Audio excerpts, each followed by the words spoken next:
বন্ধুরা, আজকের ভিডিওতে টাকা জমানোর চাইনিজ সিক্রেট ডিটেলে আলোচনা করব। এখানে মাইকেল জাস্টিনলির লেখা the Chinese way to wealth and prosperity বই থেকে এমন কিছু গুরুত্বপূর্ণ পয়েন্ট নিয়ে আলোচনা করব যা থেকে তুমি চাইনিজ সিক্রেট জানতে পারবে তারা কিভাবে টাকা জমায়। চায়নায় 100 টাকা যদি মানুষ রোজগার করে 46 টাকা তারা জমায়, আর সেখানে ভারতবর্ষে 100 টাকা রোজগার করলে 30 টাকারও কম জমানো হয়। কেন এই ডিফারেন্সটা? এবং তুমি যদি ভালোভাবে পুরো ভিডিওটা যদি স্কিপ না করে শোনো না, তোমার যদি রোজগার কমও থাকে তুমি কিন্তু বিরাট ওয়েলথের অধিকারী হতে পারবে। আমি পরপর পয়েন্টগুলো নিয়ে আলোচনা করব। তার আগে বলি যে একটা জিনিস প্রথমেই দেখা যাচ্ছে, সেটা হচ্ছে যে ভারতবর্ষে কি হয়, আমরা ডিসকাউন্ট, সেল, তারপরে বিভিন্ন ফাইন্যান্সিং অফার, এগুলোর দ্বারা এত প্রলোভিত হই যে আমরা অনেক সময় আমাদের দরকার ছাড়াই কেনাকাটা করে ফেলি। সেখানে চায়নায় কি করা হয়, প্রতিটি পয়সাকে তারা গুরুত্ব দেয়। তারা এইভাবে যে কোনো সেল বা ডিসকাউন্ট দ্বারা প্রলোভিত হয় না। সেই জন্যই আমাদের সঙ্গে তাদের টাকা জমানোর ফারাকটা এতটা রয়ে যায়। এবারে তোমরা এটা শুনলে অবাক হয়ে যাবে যে আমরা যেমন নিউ ইয়ার্স বা আমাদের নববর্ষের সময় আমরা কি করি, শুভ নববর্ষ বলি বা হ্যাপি নিউ ইয়ার বলি। সেখানে চায়নায় একজন মানুষ আরেকজনকে বলে গংজি ফাসাই। এই গংজি ফাসাই মানে হচ্ছে তুমি অনেক ওয়েলথের অধিকারী হও, এইটা বলে একজন আরেকজনকে শুভকামনা জানায়। তার মানে বুঝতে পারছো, তাদের মাইন্ডসেটটাই হলো সবাই যদি অনেক ওয়েলথের অধিকারী হয় তাহলে একজন আরেকজনের কাছে অনেকটা রেসপেক্ট পাবে। এবার আমি পয়েন্টগুলো তাহলে আলোচনা করি। প্রথম পয়েন্টে এটাই বলা হয়েছে যে চাইনিজরা কিভাবে টাকাকে দেখে বা তাদের কাছে টাকার অর্থ কী। চায়নায় কি করা হয়, কোনো বাচ্চাকে জন্মদিনে বা কোনো নববর্ষের সময় একটা লাল খামে টাকা দেওয়া হয়। এটাকে লাকি মানি বলা হয়।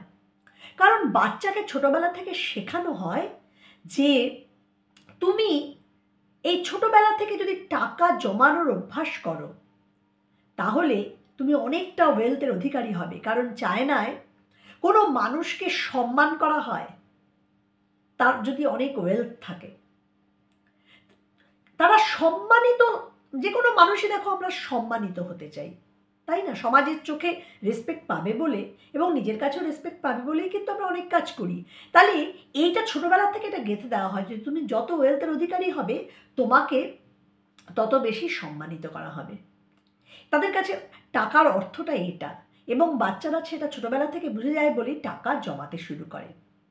এর পরের পয়েন্ট হলো 2016 সাল পর্যন্ত চায়নায় ওয়ান চাইল্ড পলিসি ছিল। দুটো চাইল্ড হলে কিন্তু তাদেরকে ফাইন দিতে হতো। এই ওয়ান চাইল্ড পলিসির এই মানসিকতা যখন তৈরি হয়ে গেল, একজন বাচ্চার জন্য খরচ অনেক কম, এর ফলে তারা কিন্তু অনেকটা টাকা সেভ করতে পারত। আর একটা সময় দাঁড়িয়ে এই ওয়ান চাইল্ড পলিসির ফলে একটা সময় এরকম দাঁড়ায় যে 122 জন ছেলে পিছু হচ্ছে 100 জন মেয়ে। এর ফলে মেয়ের সংখ্যা কম, ছেলের সংখ্যা বেশি। এর ফলে ছেলেরা অনেক বেশি টাকা জমানো, কি করে আরও বেশি রোজগার করতে পারবে, আরও সঞ্চয় করতে পারবে, এ ব্যাপারে উৎসাহিত হয়ে যায়। কারণ না হলে সে তার উপযুক্ত জীবনসঙ্গী খুঁজে পাবে না। এইভাবেও তারা ওয়েলথের অধিকারী হয়। এর পরের যে পয়েন্টটা সেটা হলো যে চায়নায় কিন্তু তোমার রিটায়ারমেন্ট প্ল্যান প্রায় নেই বলা যায়, কারণ সবাইকে পেনশন দেওয়া হয়। তারা তাদের মাইন্ডসেটটা এরকম যে তারা ঠিক পেনশনের উপরে ভরসা করতে পারে না যে যখন তারা রিটায়ার করবে তখন আদৌ পেনশন থাকবে কি না। এই কারণে তারা তাদের রিটায়ার্ড লাইফ কী করে সুরক্ষিত হবে এই কারণে নিজেরাই সঞ্চয় করতে শুরু করে। যেহেতু কোনো রিটায়ারমেন্ট প্ল্যান নেই, নিজেরাই ভালো মতো বুদ্ধি করে রিটায়ারমেন্টের সময় কিভাবে আরও মানে রিটায়ারমেন্টের পরে আরও বেশি টাকা পাওয়া যায় সেভাবে তারা বুদ্ধি করে সঞ্চয় করে। তারা ইন্স্যুরেন্সের পিছনে বা যে কোনো হেলথের পিছনে কীভাবে খরচ করবে সবটা পরিকল্পনা করে রাখে। এরপরে তাদের যেটা বলা হবে যে এর পরের পয়েন্টটা হলো যে চাইনিজ সিক্রেটটা কী, যে তারা কীভাবে টাকাটাকে সঞ্চয় করে। তারা একটা জিরো বেসড বাজেট করে। জিরো বেসড বাজেটটা কি, তারা প্রতি মাসে মানে তারা প্রতিটা খরচের হিসাব করে নেয়। এবার প্রতি মাসে স্যালারি হওয়ার সঙ্গে সঙ্গে তারা সমস্ত আলাদা আলাদা করে, ধরো আমার ওষুধের পারপাসে এত খরচ হবে, আমার প্রত্যেক মানে সারা মাসে যে সমস্ত জিনিসপত্র আমরা কিনবো তার পারপাসে কী খরচ হবে, ইমার্জেন্সি ফান্ডে কত টাকা রাখতে হবে, তারপরে হচ্ছে আমি সেভিংসের জন্য কত টাকা রাখবো, সব আলাদা আলাদা আলাদা আলাদা করে অ্যালট করে তারা সমস্ত রেখে এবার মাসের শেষে সব কিছু খরচ হয়ে গিয়ে দেখা যায় যে যা তাদের রোজগার হয়েছে আর যা তাদের খরচ হয়েছে দুটোর বিয়োগফল হলো 0। এটাকে বলা হচ্ছে জিরো বেসড ব্যালেন্স। এর ফলে কি হয়, এই জিরো বেসড ব্যালেন্স থাকার ফলে কি হচ্ছে, তাদের প্রতিটা টাকার হিসেব সঠিকভাবে থাকে এবং সঠিক জায়গায় সঠিক টাকাটা খরচ হয়। এটা তারা খুব হিসেব নিকেশ করে করে। এর পরের পয়েন্টটা হলো যে এরা খুব কম পরিমাণ ইটিং আউট করে। ইটিং আউট করে মানে কি, মানে তারা স্পেশাল অকেশনের জন্য হয়তো বছরে একবার বা দুবার বাইরে গিয়ে খাবে। আদারওয়াইজ তারা আত্মীয় স্বজন যাদের মানে কোনো অনুষ্ঠান যদি বাড়িতে করে মানে যেটা মানে মানে খেতে চায়, কোনো কিছু একটা বড় অনুষ্ঠান করতে চায়, বাড়িতে রান্নাবান্না করে সবাইকে ডেকে খায়। এটা দুটো রেজাল্ট এর ফলে হয়। অনেকটা টাকা তো সেভ হয় বটেই, উপরন্তু কী হয়, সবার সঙ্গে সবার বন্ডিংটা ভালো হয়। এই জায়গাটাও আমাদের মানসিকতার সঙ্গে তফাৎ। আমরা এখন কি করছি, যে কোনো সময় রেস্টুরেন্টে চলে যাচ্ছি, ছবি তুলে সোশ্যাল মিডিয়ায় দেওয়া, মানে আমাদের কাছে না সোশ্যাল মিডিয়ায় নিজেদেরকে প্রচার করার একটা আজ তৈরি হচ্ছে। এখানে কিন্তু তারা সেটা করছে না, তারা হচ্ছে বন্ডিংটাও তৈরি হচ্ছে, টাকা পয়সাও এখানে অনেকটা সেভ হচ্ছে। যদি রান্না তুমি একটা, আমরা সাধারণ হিসেব করে দেখবে যে তুমি একটা রেস্টুরেন্টে গিয়ে একটা মাটনের প্লেট তুমি অর্ডার দিলে, ঠিক আছে, সেটার যে দাম পড়বে সেই দামে তুমি তার থেকে একটু আরেকটু খরচ করে তুমি যদি বাড়িতে রান্না করতে, অনেকটা বেশ সুন্দর করে রান্নাও হতো, সবাইকে ডেকে একসঙ্গে মজা করে খেতে পারতে, অনেকটা বেশি পরিমাণেও খেতে পারতে, তোমার টাকাটাও অনেকটা বাঁচত। ওরা কিন্তু এই পদ্ধতিটা মেনটেন করে, ঠিক আছে। এরপরে যেটা সেটা হলো যে তারা কিন্তু লিভিং অন লেস মানে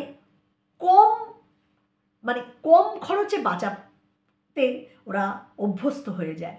তারা প্রথম থেকেই যেটুকু দরকার সেটুকু তারা তো অবশ্যই খরচ করে, এবং তারা তাদের হেলথ পারপাসে এবং খাদ্য পারপাসে কিন্তু ভালো মতো খরচ করে। এছাড়া অন্যান্য খরচটা তারা কিন্তু বাজেট করে সুন্দর করে খরচ করে, কারণ তাদের মানসিকতার মধ্যেই রয়েছে আমরা মানে সারাটা জীবন যাতে একই রকমভাবে খরচ করতে পারি। মানে এরকম আমাদের এখানে কি হয় যে মাসে প্রথমে মাইনে এলো, তাতে করে সব খরচ হয়ে গেল, মাসের শেষে দেখা গেল হাতে কোনো টাকা নেই। এইটা কিন্তু তারা পছন্দ করে না। তারা সব সময় সারা জীবনে যাতে একই রকম লাইফস্টাইল মেনটেন করতে পারে, সেই জন্য তারা কি করে, তারা কিন্তু লিভিং অন লেসে পছন্দ করে। এর পরের পয়েন্টটা হলো এটা যে তারা খুব ভালোভাবে নিডস এবং ওয়ান্টস এই দুটোর মধ্যে একদম ভালো মতো ডিমার্কেশন করতে পারে। মানে তারা তাদের প্রয়োজনের জিনিস যেগুলো সেগুলো কিনতে একটু দ্বিধা করবে না, কিন্তু তারা ওয়ান্টস যেগুলো মানে আমার চাহিদার জিনিস সেটার মধ্যে, মানে ধরো আমার একটা জামা, সেটা তো আমার প্রয়োজনের জিনিস, কিন্তু সেটা একটা ব্র্যান্ডেড কোম্পানিরই হতে হবে, আমার কেনার কোনো ক্ষমতা নেই, তা সত্ত্বেও আমি ব্র্যান্ডেড কোম্পানির খালি শুধু শো অফ করার জন্য কিনবো, এইটা তারা একদমই পছন্দ করে না। তারা কোনো ব্র্যান্ডেড কোম্পানির কিনবে না, তারা জামাই কিনবে যেটা তাদের সত্যি সত্যি দরকার, কিন্তু কোনো ব্র্যান্ডেড কোম্পানিতে যাবে না। এর ফলে সেখানে তাদের অনেকটা টাকা সেভ হয়। কিন্তু তারা যেটা একটা ভালো কিছু তাদের পছন্দ হচ্ছে, সেটা যদি যেমন ধরো জুতোটা দামি কেনাটা কিন্তু যায়, কারণটা কি, জুতোটা তোমার পাকে প্রোটেক্ট করবে এবং জুতোটা অনেক দিন, ভালো দামি জুতো কিনলে অনেক দিন চলবে। দেখবে তুমি যদি হিসাব করে দেখো যে তোমার যদি অনেক দিন জুতোটা চলে, তোমার খরচটা কিন্তু পার ডে হিসেবে যদি খরচও হিসেব করো যে তোমার জুতোর দাম কত, আর তোমার যদি সেটা 3 বছরও চলে, সেটাকে যদি হিসেব করো পার ডে, দেখবে জুতোর দাম সামান্য পড়ছে। এটা কি হচ্ছে, এটা তোমার ভ্যালু অ্যাড করছে, সেক্ষেত্রে তুমি এটা দামি কিনতে পারো। কিন্তু যেই জিনিসটা অযথা মানে তোমাকে কিছুদিন পরেই পরিবর্তন করতে হবে, সেগুলো ব্র্যান্ডেড কোম্পানিতে কেনার কোনো মানেই নেই। এছাড়া দেখো এরকম কি হয়, আমাদের দেশে পানীয় জল কিন্তু অনেক জায়গায় খুব একটা পরিশুদ্ধ নয়, তাই ম্যাক্সিমাম বাড়িতে ভালো ফিল্টারই লাগানো হয়নি, কিন্তু দেখবে সেখানে দামি মোবাইল ফোন আছে। তাহলে তুমি কিন্তু নিডস আর ওয়ান্টসের মধ্যে কোনো পার্থক্য করতে পারছো না। এই খারাপ জল খাওয়ার জন্য দেখা যাচ্ছে কারোর ডায়রিয়া হচ্ছে, কারোর বিভিন্ন ধরনের অসুখ হচ্ছে, তার জন্য চিকিৎসার পেছনে খরচ হয়ে যাচ্ছে। কিন্তু একটা ভালো পিউরিফায়ার লাগালে এটা হতো না, কিন্তু সেটা না করে দামি ফোন কিনে তার ইএমআই দেওয়া হচ্ছে।